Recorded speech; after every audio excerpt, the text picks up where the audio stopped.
protective role in Alzheimer's disease.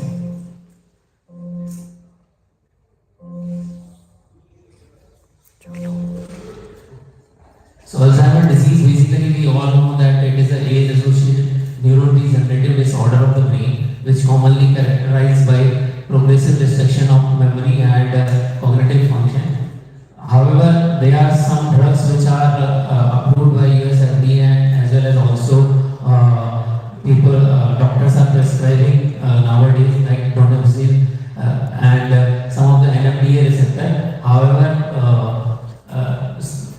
NMDA inhibitors slow down the progression in modulating the target cell and provide symptomatic relief. Recently, one of the drug, aducanumab, was licensed in 2021, but it has a more adverse event such as cerebral edema and microhemorrhage are the major concerns. So most of the people are nowadays finding new drugs that which have a natural origin and less side effects. So we are targeting those things.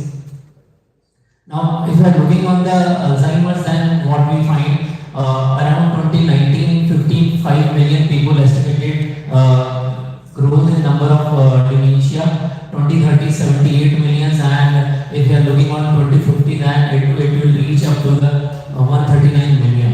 Then, if you are looking the data, it is every 3 seconds someone in the world develops the dementia, and the total estimated annual worldwide cost of dementia is over US 1.3 trillion. That will also increase up to 2.8 trillion.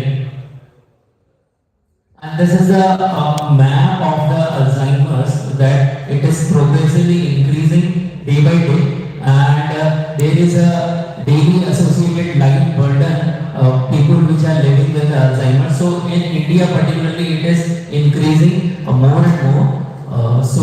And Peru and the other country which have some less, they are decreasing the Alzheimer's burden, but in India there is an increase in the Alzheimer's burden. So the pink color showing the higher side and the dark blue color showing the lesser side.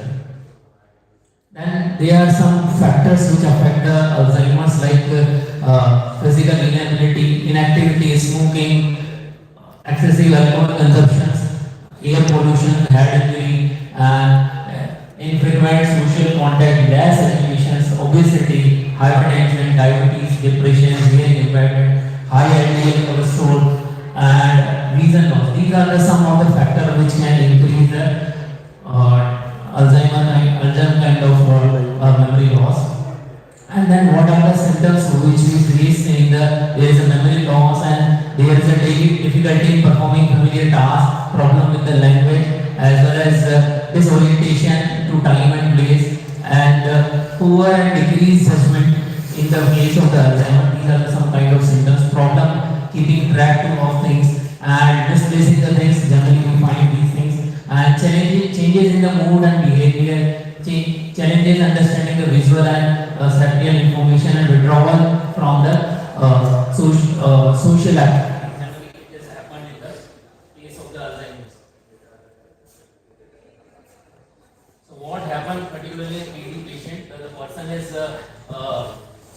have forming and has been followed that whether he is formed or not. So again he is trying to keep hairs at the same place. So this is in the case of the Alzheimer's. So there is a shrinkage of the brain, and there is a formation of the plaque in the Alzheimer's. So if we are looking on the pathobiology of the Alzheimer, just look at there is a brain atrophy. If we are looking on the brain size, in the healthy person, the brain is remain at same size, and but in the Alzheimer's brain there is a brain atrophy. Then change in the shape of the shape and size of the brain. If you are looking in the healthy neuron, then there is a proper formation of the neuron, and in Alzheimer's case there is a formation of amyloid beta plaques and neurofibrillary tangles. So there is a synaptic dysfunction. In the case of the Alzheimer's. So what are the various changes if you are looking on the pathobiology of the IIT? There is a mitochondrial dysfunction, hyperphosphorylation and amyloid plaque formation, cholinergic insufficiency. Most of the drugs are such in cholinergic insufficiency, and approved drugs are also in this category. There are also hormonal imbalance and oxidative stress and neuroinflammation. These are the some reasons behind the development of the Alzheimer's. Now, what are our target? We target the cholinergic deficit as well as the decreased amyloid beta toxicity and oxidative stress and neuroinflammation. In most of the cases, people are targeting a single target, but if we target a multi-target, then there is some kind of possibility that we will achieve our goal.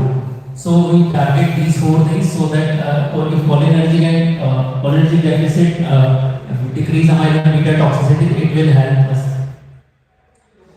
So this is about the gamma secretase and how gamma secretase beta secretase work, and then further formation of amyloid beta, and this is about the oxidative stress which further lead to the inflammation and cause the formation of damage to the neurons. So we select the perpurin because it is an anti-immune derivative, and in an in vitro investigation, it shows the ACHE and VUCHE inhibition properties, as well as it also has a alpha amylase and alpha glycoside inhibition property, and antioxidant property was reported, and anti-inflammatory potential was also reported by some other.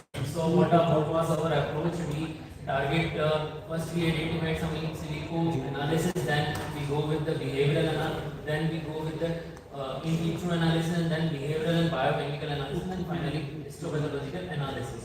So this was our in silico approach. Not going into too much detail. We use the glide module of Schrodinger mesh, and then these were the PDB numbers of the abdominal and amyloid beta peptides. So these were the result. Means a perpurin ring accommodated hydrophobic pocket of the ligand of SEH, and glide score was very good, 10.7 kilocalories per mole. And then further of ACH inhibition, so another standard compound domepsil was taken with that, and it also gave the good. Then further perpurin docking on the amyloid beta peptide and binding, so perpurin also binding on the amyloid beta side. So it also gives that it bind on the acetylcholinesterase side as well as amyloid beta.